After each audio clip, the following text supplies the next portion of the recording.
Sign this paper and leave my house now." Evelyn Hartwell's hands were shaking as she held the pen. Her baby kicked inside her, as if the child also felt the danger in the room. In front of her, her husband, Damien Ashford, stood with his arms crossed, jaw tight, eyes cold. Beside him, Evelyn's best friend, Chloe Fairmont, was crying loudly, like she was the one being hurt. "You planned it," Chloe sobbed. "You wanted to trap him with that pregnancy. You are wicked." Evelyn's mouth opened, but no sound came out, because the truth was trapped in her throat like a stone. She looked at Damien. "Please, listen to me. Chloe is lying." Damien's lips curled in disgust. "Stop saying her name like she is your friend. Chloe has shown me everything. The messages. The proof.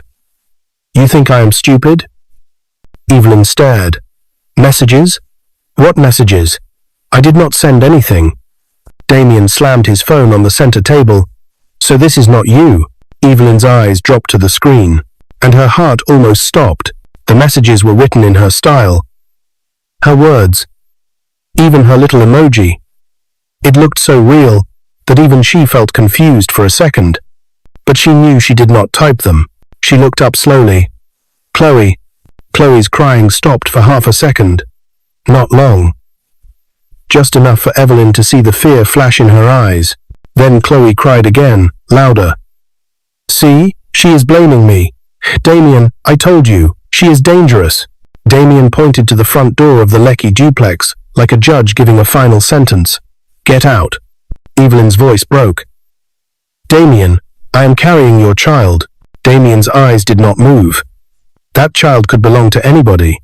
That was the moment something inside Evelyn cracked, not because of pain alone, but because she suddenly understood something. The man she married was not just angry, he was ready to destroy her. Evelyn took a slow breath. "If you let me leave like this, you will regret it." Damien laughed once, sharp and cruel. "Regret? Leave before I call security." Evelyn's fingers touched her belly. She wanted to fight. She wanted to scream. But she remembered something her late mother used to say. When you are in a room full of people who want you to fall, do not waste your strength shouting. Save your strength to stand up again. So Evelyn dropped the pen. "I will go," she said quietly. Chloe's eyes followed her like a hawk, watching a wounded bird. And when Evelyn reached the door, Chloe's lips moved, in a whisper that only Evelyn could hear. "You will never come back." Evelyn stepped outside. The gate shut behind her with a heavy sound. And just like that, a pregnant woman who once lived in comfort was standing on a Lagos street with one small handbag, a phone with low battery, and nowhere to go. But that was not even the most shocking part. The most shocking part happened later that same day, when a poor mechanic placed 2 crisp $1 bills into Evelyn's palm and said softly, "Take it, come back tomorrow, I will give you another $2. And Evelyn looked down at the money like it was the strangest thing in the world, because she did not understand why a man who looked like he could barely feed himself was helping her.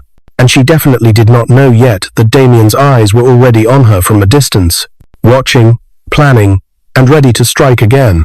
Earlier that morning, before all the shouting, Evelyn had woken up with hope. It was her 7th month. Her belly was round and heavy, but she still moved with a careful grace. She wore a loose, simple dress and went to the kitchen, humming softly. She had planned to surprise Damien with breakfast. Damien had been cold for weeks, but Evelyn believed it was just work stress. He was always on calls, always stepping out, always telling her, "Not now." Still, she held on to love like a child holding on to a favorite toy. Then Chloe arrived. Chloe was Evelyn's closest friend from university days. She was always around, always checking on Evelyn, always claiming she cared about the baby. Chloe entered with a bright smile. "My darling, how is my baby doing?" Evelyn smiled. "Your baby is kicking me. Come and feel." Chloe placed a hand on Evelyn's belly and laughed. "Strong baby. This one will be a boss." Then Damien walked in, and Chloe's smile became even brighter. "Damien," Chloe said sweetly. "Good morning." Damien nodded, a little too softly. "Morning, Chloe."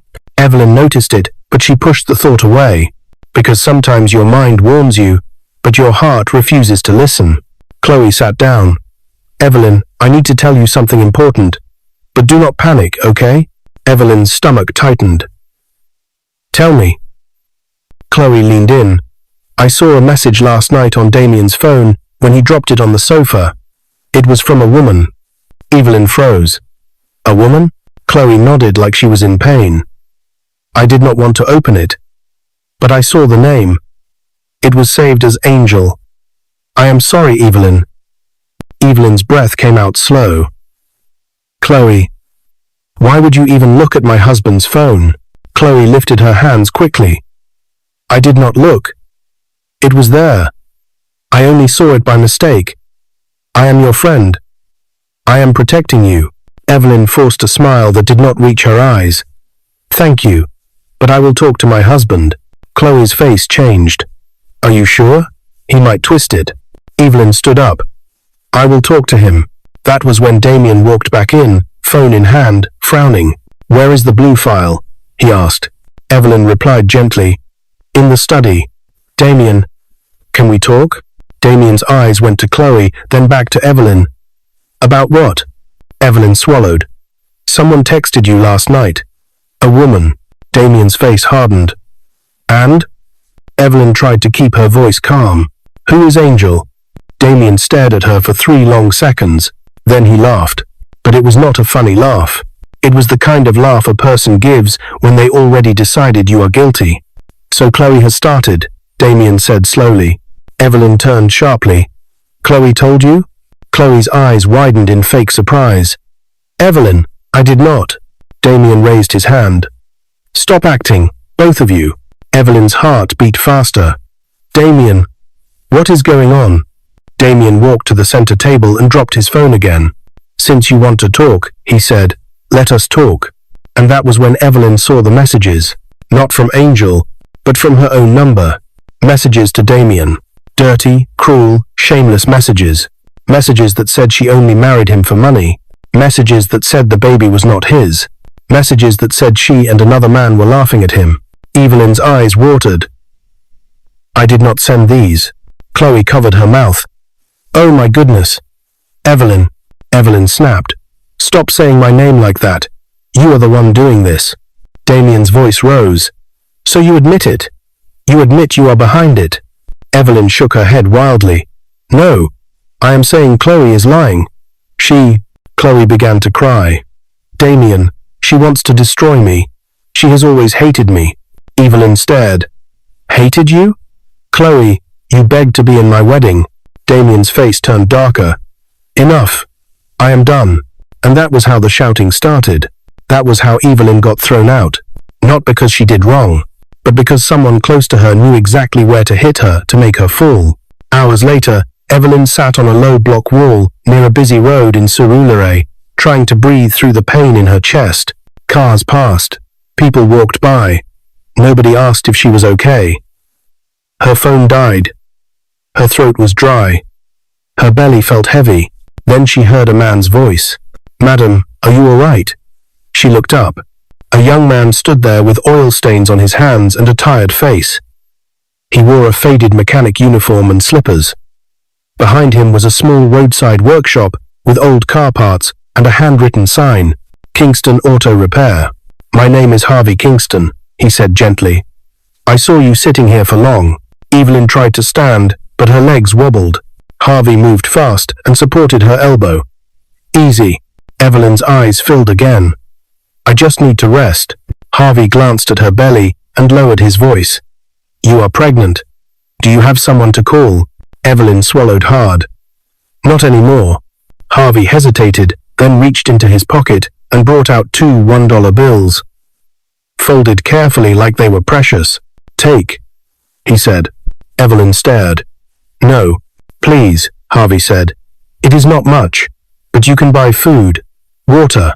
Evelyn's lips trembled. Why are you helping me? Harvey's eyes softened. Because I know what it means to be left outside with nobody. Evelyn slowly took the money. $2. So small, yet it felt like the first warm thing she had touched all day. Harvey added quietly, Come back tomorrow. I will give you another $2. I cannot do more than that, but I can do that. Evelyn blinked. Every day? Harvey nodded. Every day, if you come. Evelyn wanted to ask more, but at that exact moment, a black SUV slowed down across the road. The window rolled down, and Evelyn's body went stiff, because inside the car, staring straight at her like he had been searching for her, was Damien Ashford. And he was smiling.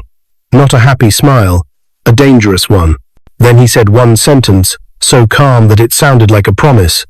Found you. Damien's smile stayed on his face as the car rolled forward and disappeared into traffic. Evelyn stood frozen. Her heart beat fast, not because she missed her husband, but because she understood something very clearly. He was not done with her. Harvey noticed the change in her face. Do you know that man? Evelyn forced a small smile. Yes. I used to. Harvey did not push. He only nodded and pointed toward a wooden bench inside his small workshop. Sit here for a while. The sun is strong. Evelyn obeyed. The bench was hard, but it was better than the street. She placed one hand on her belly, breathing slowly. Harvey returned to work, tightening bolts, wiping grease, doing small jobs for passing drivers. Every now and then, he glanced at Evelyn, just to be sure she was still okay. That simple care almost broke her, because she had just been thrown out by a man who once promised to protect her forever, and now, a stranger with nothing was protecting her with presence. That night, Evelyn slept on the bench. Harvey insisted she take his small sack bag to rest her head. He locked the workshop late and slept on a thin mat beside his tools. Just for tonight, he said. Tomorrow, we will think. Evelyn stared at the dark ceiling of the workshop, listening to cars pass outside. Her life had changed in one day. Still, her mind stayed sharp. She was not just a pregnant woman who had been cheated and pushed out. She was also Evelyn Hartwell, and Evelyn Hartwell did not survive business wars by crying alone. The next morning, Chloe Fairmont stood in Damien's kitchen, sipping tea. You did the right thing, Chloe said softly. She was going to destroy your name. Damien leaned against the counter, silent. She threatened me, Chloe added. She said you would regret it. Damien laughed without humor. Regret? Chloe stepped closer. You are a respected man. People are watching. You cannot allow her to play victim. Damien nodded slowly. I know. Chloe's eyes flickered. Do you want me to check on her? Make sure she is not telling stories. Damien turned sharply. No. Chloe paused. No? Damien's jaw tightened. Leave her to me. Chloe smiled. Of course. But inside, her stomach twisted, because Chloe knew something Damien did not. Evelyn was not weak, and Chloe had not destroyed her completely. Yet, back at the workshop, Harvey handed Evelyn a small nylon bag. Inside was bread and a sachet of water. I bought it before opening, he said. Evelyn's eyes watered. Thank you. She ate slowly. Afterward, Harvey reached into his pocket again and brought out $2. Just like he promised. Evelyn held the money in her palm and asked softly, How do you survive? Harvey shrugged. Small jobs, sometimes good days, sometimes bad. Evelyn studied him. His clothes were worn, but clean. His hands were rough, but steady. His eyes carried pain that had learned how to be quiet. Where is your family? She asked. Harvey wiped his hands. Gone. Evelyn nodded. She did not ask how. Silence stretched between them, but it was not uncomfortable. Then Evelyn spoke. Harvey, if I asked you for a place to stay for a short time, would you say no? Harvey hesitated, not because he did not want to help, but because he had almost nothing. I have one room, he said slowly. Very small. No luxury. Evelyn met his eyes. I have slept on a bench. I am not proud. Harvey exhaled. All right. You can stay. But only until you are strong. Evelyn nodded. That is enough. What Harvey did not know was that Evelyn was already planning her next move. 2 days later, Damien sent someone. A woman arrived at the workshop, wearing expensive shoes that avoided touching the ground. I am looking for Evelyn Hartwell, she said loudly. Evelyn stood up calmly. That is me. The woman smiled thinly. Mr. Ashford sent me. He says you left some items behind. She handed Evelyn an envelope. Inside were photocopies of documents, divorce papers, with a note written in Damien's handwriting. Sign and return. No delays. Evelyn closed the envelope. I will respond through my lawyer, she said. The woman laughed. Lawyer? Madam, you are homeless. Harvey stepped forward. That is enough. The woman glanced at him and scoffed. Mind your business. Evelyn raised a hand. It is all right. She looked at the woman. Tell Mr. Ashford something. The woman tilted her head. What? Evelyn smiled gently. Tell him I am alive. The woman frowned. That is all? Yes. The woman left, confused. Harvey stared at Evelyn. You are not scared. Evelyn's smile faded. I am careful. That night, Chloe sat in her apartment, scrolling through her phone. She typed Evelyn's name into every search bar. Nothing. No crying post. No public story. No begging. Chloe's fingers tightened. That is not good, she whispered. She picked up her phone and dialed Damien. She is quiet, Chloe said. Too quiet. Damien replied calmly. Good. Chloe hesitated. You are sure? Damien's voice dropped. I saw her. Chloe's heart jumped. You saw her? Yes, Damien said. With a mechanic. Chloe laughed nervously. A mechanic? Then she is finished. Damien did not laugh. People are funny, he said slowly. Sometimes they rise from places you do not expect. Chloe swallowed, because for the first time, Damien sounded unsure. Days passed. Every day, Harvey gave Evelyn $2. Every day, Evelyn thanked him. But she never spent all the money. She saved. She watched. She listened. One afternoon, a black SUV stopped near the workshop again. This time, Damien stepped out. Harvey stiffened. Evelyn stood tall. Damien looked around, then smiled. So, this is where you live now? Evelyn replied calmly. What do you want? Damien glanced at Harvey. You must be the hero. Harvey said nothing. Damien returned his gaze to Evelyn. Sign the papers. Evelyn shook her head. Not yet. Damien's smile vanished. You do not have power here. Evelyn placed a hand on her belly. I have time. Damien leaned closer. Do not test me. Evelyn met his eyes. You already did. Damien stepped back slowly. Enjoy your charity, he said. It will not last. He walked away, but as he entered his car, he did not miss the way Evelyn stood. Not broken, not begging, standing, and somewhere deep inside him, a quiet fear began to grow, because something about this story was no longer going the way he planned. And across the road, Chloe watched from her own car, unseen, her nails dug into her palm, because she knew, if Evelyn survived this phase, everything Chloe built on lies would begin to crack. Evelyn did not sleep well that night, not because of fear, but because her mind was awake. She lay on the thin mattress in Harvey's small room, one hand on her belly, the other resting on the wall. The room smelled of engine oil and soap.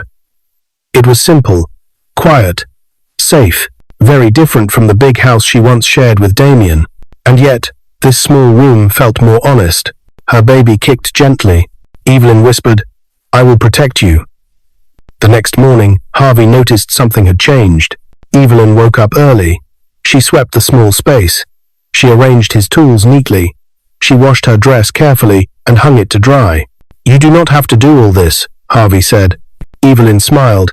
I need to feel useful. Harvey nodded. He understood that feeling too well. Later that day, a customer came with a faulty car. The man complained loudly. This car must be fixed today. Harvey tried his best, but one part was missing. Evelyn watched quietly, then spoke. The sound you described. It might not be the engine. It could be the belt. The man stared at her. You know about cars. Evelyn shook her head. Not cars. Machines. Harvey turned sharply. Machines? Evelyn smiled. I worked with systems before. Harvey checked the belt. She was right. The customer paid happily and left. Harvey looked at Evelyn with new eyes. You are not ordinary. Evelyn replied softly. Neither are you. Across Lagos, Chloe Fairmont was growing restless. She sat in a cafe, tapping her phone on the table. Why is she not begging? Chloe muttered. Why is she not crying online? Her friend leaned in. Maybe she has accepted her fate. Chloe's eyes hardened. No, Evelyn does not accept fate. She bends it. Chloe stood up suddenly. I need to see her. That evening, Evelyn returned from a short walk when she saw a familiar figure standing near the workshop. Chloe, dressed neatly, smiling carefully. Evelyn, Chloe said sweetly. There you are. Harvey stepped closer. Do you know her? Evelyn nodded. Yes, very well. Chloe glanced at Harvey. Can we talk alone? Evelyn replied calmly. Anything you want to say, you can say it here. Chloe's smile tightened. Fine. She lowered her voice. Why are you doing this? Evelyn tilted her head. Doing what? Acting strong, Chloe snapped. You lost everything. Evelyn met her eyes. I lost lies. That is not everything. Chloe leaned in. Damien will never take you back. Evelyn smiled faintly. I am not asking him to. Chloe froze. That was not the answer she expected. You think this mechanic will save you? Chloe scoffed. Evelyn stepped closer, her voice steady. He already has. Without knowing, Chloe's eyes flicked to Harvey, then back to Evelyn. You should disappear quietly, Chloe said coldly. Before things get worse. Evelyn replied, you should tell the truth. Before it catches you. Chloe laughed, but it sounded forced. Truth. There is no truth without proof. She turned and walked away, but her steps were not confident. That night, Harvey asked gently, she is the one who lied. Evelyn nodded. Why did she do it? Harvey asked. Evelyn closed her eyes. Because she wanted my life. Harvey shook his head slowly. Some people are very hungry, Evelyn whispered. Yes, hungry for what they did not earn. Later that night, a call came to Evelyn's old number. She hesitated, then answered. Damien's voice came through, calm and dangerous. I hear you are helping a mechanic fix cars. Evelyn said nothing. Damien continued. You always liked pretending to be small. Evelyn replied quietly. You always liked underestimating people. Damien laughed. Enjoy your hiding place. Lagos is big, but not big enough. The call ended. Evelyn stared at the phone. Her hand shook slightly. Not from fear, from anger. The next morning, something unexpected happened.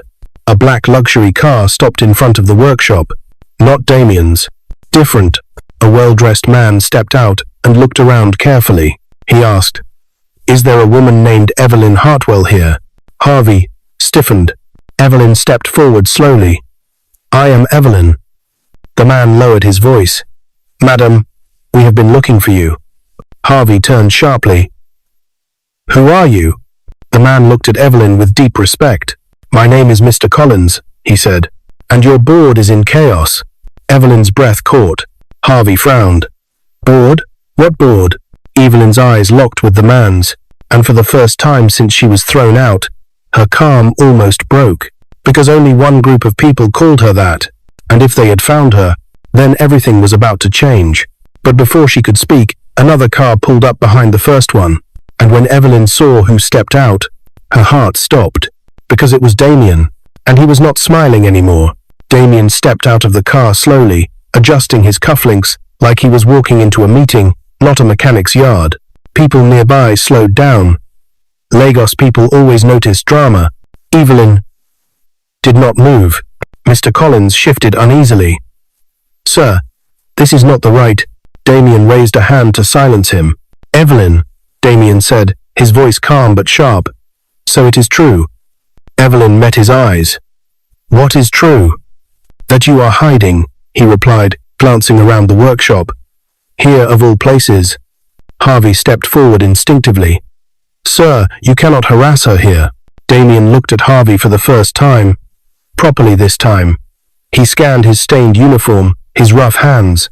Then he smiled. You must be the mechanic, Damien said. Very kind of you to shelter my wife. Evelyn corrected him instantly. Your wife no longer. Damien's smile stiffened. You have not signed anything. Evelyn replied calmly. I will. When? Damien demanded. When the truth is ready to stand, Evelyn said. People began to whisper. Mr. Collins cleared his throat. Mr. Ashford, with respect, this conversation should happen privately. Damien snapped. Stay out of this. Evelyn turned to Mr. Collins. "You should go." Mr. Collins hesitated. "Madam, the board." "I said go," Evelyn repeated gently. Mr. Collins nodded and stepped back into his car, confused but obedient. Damien's eyes narrowed. "So it is true," he said slowly. "You still think you have power?" Evelyn replied softly. "Power does not disappear because you are silent." Damien stepped closer. "I can ruin you completely." Evelyn's voice dropped. "You already tried." Harvey felt the tension and spoke firmly. "Sir, please leave." Damien laughed. "This is Lagos. Nobody leaves when they are winning." He turned back to Evelyn. "You have until tomorrow. Sign the papers, or I make sure this man loses his shop." Harvey froze. Evelyn's eyes flashed for the first time. "You will not touch him," she said. Damien leaned in. "Watch me." He turned and walked away. The cars drove off. The street returned to noise, but nothing felt normal anymore. That night, Harvey could not sleep. He sat outside, staring at the dark road. "They can hurt me," he said quietly. "I am used to that. But you." Evelyn sat beside him. "I did not expect you to carry my burden." Harvey shook his head. "You did not ask. I chose." Evelyn looked at him. "Why?" Harvey thought for a moment. "Because when I lost everything, nobody chose me." Evelyn swallowed. She reached into her small bag and pulled out a simple phone. "I need to make a call," she said. Harvey nodded and walked away to give her privacy. Evelyn dialed a number she had memorized long ago. The line rang once, then twice. Then a voice answered, careful and alert. "Who is this?" Evelyn spoke clearly. "It is time." There was a pause. Then the voice changed. "Madam, we thought." "I am alive," Evelyn said, "and I am ready." The call ended. Evelyn closed her eyes. The game had started. The next morning, Lagos woke up as usual. Traffic, horns, voices. But inside a glass office high above the city, panic had begun. Emails flooded in. Calls rang unanswered. One headline draft sat on a screen, not yet published. Ashford Group faces internal review after board irregularities. Chloe Fairmont stood in Damien's office, pale. "What is happening?" she asked. Damien stared at his laptop, silent. "Damien," Chloe whispered. Damien finally looked up. His face was tight. "She is moving," he said. Chloe's heart dropped. "Evelyn?" "Yes," Damien replied slowly. "And she is not alone." Chloe's hands began to shake. "But she is living with a mechanic." Damien laughed bitterly. "That is what makes it dangerous." At the workshop, Harvey returned from buying bread to find a small envelope placed carefully on the bench. Inside were $2, neatly folded, just like always. But this time, there was also a note. Simple. Clean handwriting. "Thank you for giving me $2 when you did not know who I was." Harvey frowned, confused. He looked up. "Evelyn?" he called. No answer. He stepped outside. The bench was empty. Her bag was gone. The room was quiet. Harvey's heart raced, because for the first time since she arrived, Evelyn Hartwell had disappeared. And far across Lagos, in a quiet office with heavy doors, Evelyn walked in and said calmly, "Gentlemen, let us begin." And the war truly began. Harvey searched the street again. Nothing. He walked down the road, calling her name softly, careful not to sound desperate. "Evelyn, Evelyn, Evelyn." People passed. Cars honked. Lagos moved on like nothing had happened. But Harvey's chest felt tight. She did not even say goodbye. He returned to the workshop slowly and sat on the bench where she used to rest. His eyes fell on the folded money again. $2.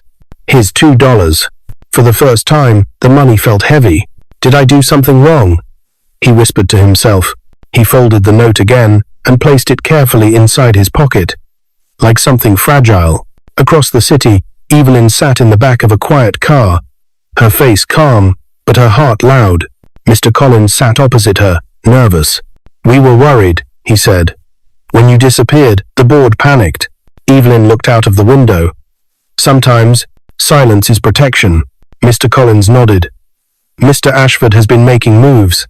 Quiet ones." Evelyn replied, "He always does." The car stopped in front of a private office building on Victoria Island.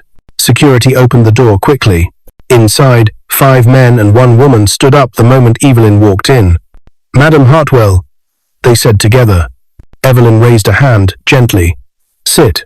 They sat. She remained standing.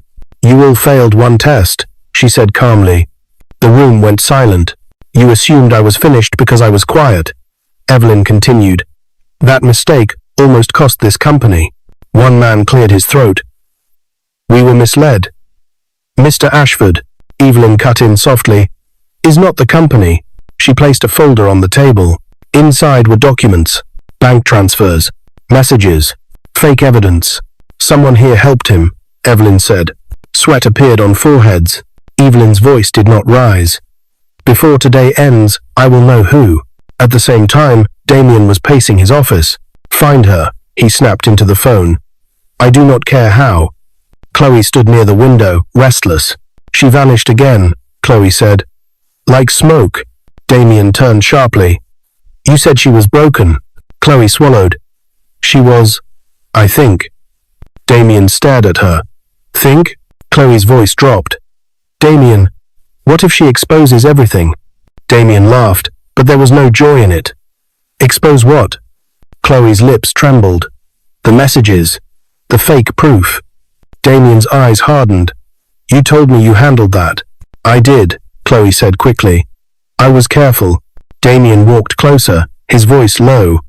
"Careful is not enough." Chloe felt cold fear crawl up her spine. Back in Surulere, Harvey struggled through the day. Cars came. Cars left. He fixed engines with a tired focus.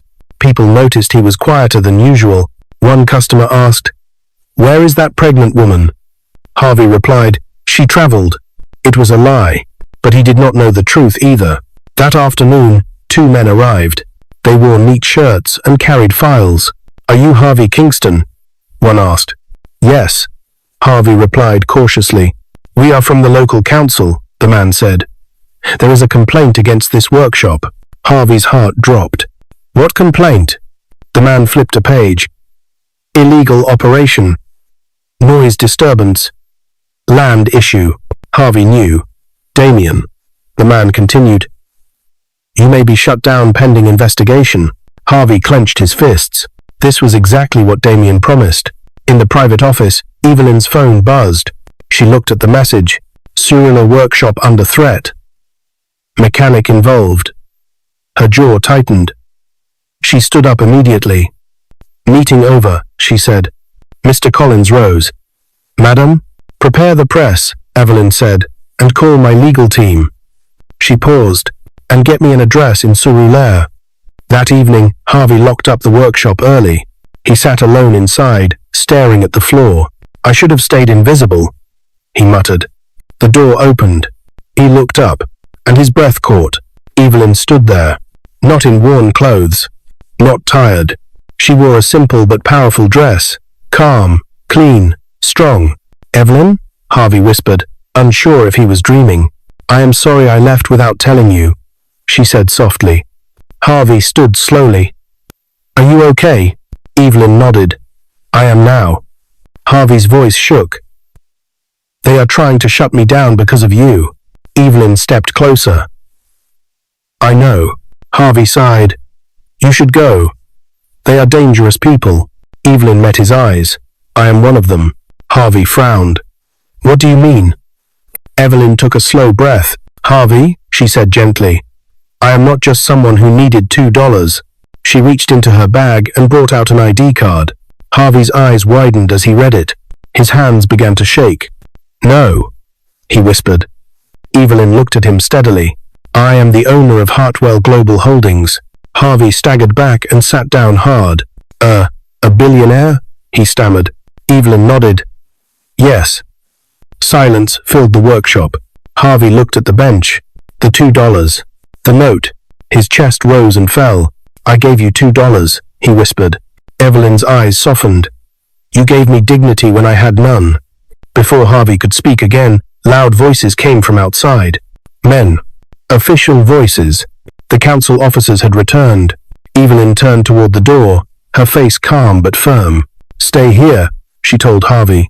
She stepped outside, and the moment the officers saw her, their faces changed, because they knew exactly who she was. And behind them, another car pulled up. Black, familiar. Damien stepped out, and when his eyes met Evelyn's, he froze, because for the first time, he realized the truth. He did not throw out a helpless woman. He declared war on a billionaire, and the whole street felt it. The street went quiet. Not silent. Lagos never truly sleeps, but quiet in the way people go quiet when something serious is about to happen. The council officers straightened up when they saw Evelyn clearly. One of them cleared his throat. "Good afternoon, madam." Damien's face had lost all color. He looked from Evelyn to the officers, then to Harvey, then back to Evelyn again, like his brain was struggling to catch up with reality. "You," Damien said slowly. "What is this?" Evelyn did not raise her voice. She did not shout. She did not insult him. She simply spoke the truth. "This is where your actions led you," she said calmly. The senior officer turned to Damien. "Sir, this workshop is no longer under investigation. We received a withdrawal notice." Damien snapped. "Withdrawal from who?" The officer replied carefully, "From the owner of the land." Damien laughed once, sharp and nervous. "The owner? Who?" Evelyn answered, "I am." Damien staggered back half a step.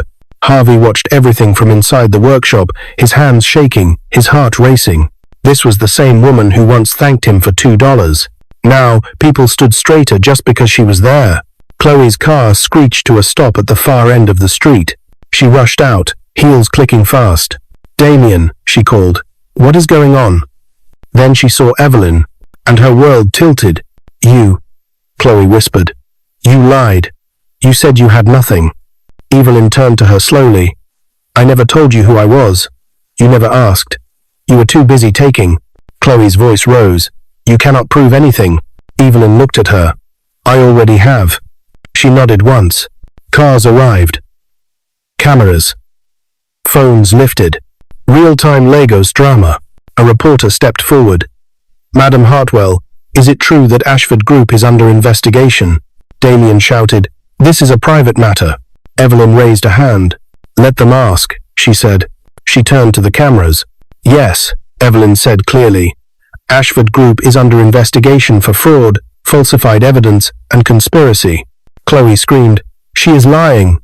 Evelyn did not even look at her. "Chloe Fairmont." Evelyn continued calmly. "Forged messages. Using my personal data. She presented false proof to destroy my marriage and my reputation." Chloe froze. "That is not true," Chloe whispered weakly. Evelyn finally faced her. "Your bank records say otherwise." Police cars arrived. This time, the sound was final. An officer stepped forward. "Mr. Damien Ashford, Miss Chloe Fairmont, you are required to come with us for questioning." Damien turned to Evelyn, panic in his eyes. "You are pregnant. Think of the child." Evelyn placed a hand on her belly. "That is exactly what I am doing." Chloe collapsed into tears. Damien said nothing as the officers took them away. The street slowly returned to noise. People whispered. Some clapped softly. Harvey stepped outside at last. He looked small next to the cars, the cameras, the officers. Evelyn turned and saw him, and for the first time that day, her face softened fully. She walked back into the workshop and stood in front of him. "I told you thank you," she said gently, "but I did not tell you everything." Harvey swallowed. "You slept on my bench." Evelyn smiled faintly. "Yes." "You ate bread I bought," Harvey said. "Yes." "I gave you $2, he whispered. Evelyn nodded. "Every day." Harvey shook his head slowly. "I did not know. That is why it mattered," Evelyn replied. "You helped me when you thought I was nothing." Harvey looked down. "I was just doing what I hoped someone would do for me." Evelyn took his hands carefully. "That is how real humanity works." Weeks later, the workshop changed. Not into something flashy, not into something loud, just better. New tools. Legal papers. Ownership secured. A sign replaced the old one. Kingston Auto and Tech Services. Harvey still wore simple clothes. Still fixed cars. Still greeted customers with respect. Evelyn visited often. Sometimes to sit, sometimes to talk, sometimes just to watch Lagos move. The case went on. The truth spread. Chloe's lies collapsed. Damien lost more than his marriage. He lost his name. One evening, Harvey found the same $2 placed neatly on the bench again. He smiled softly. Evelyn stood nearby, watching the sunset over the busy road. Some things should never change, she said. Harvey nodded. Kindness should not need a title. Evelyn rested a hand on her belly. Her child would be born into a world that had shown her both cruelty and kindness, and she knew which lesson she would teach first, because sometimes the smallest help, $2, a bench, a choice to care, is what saves a life. What is your view about this story? Where are you watching from? Do well to let us know in the comments below, and don't forget to like, share, and subscribe for more interesting stories. Stay blessed.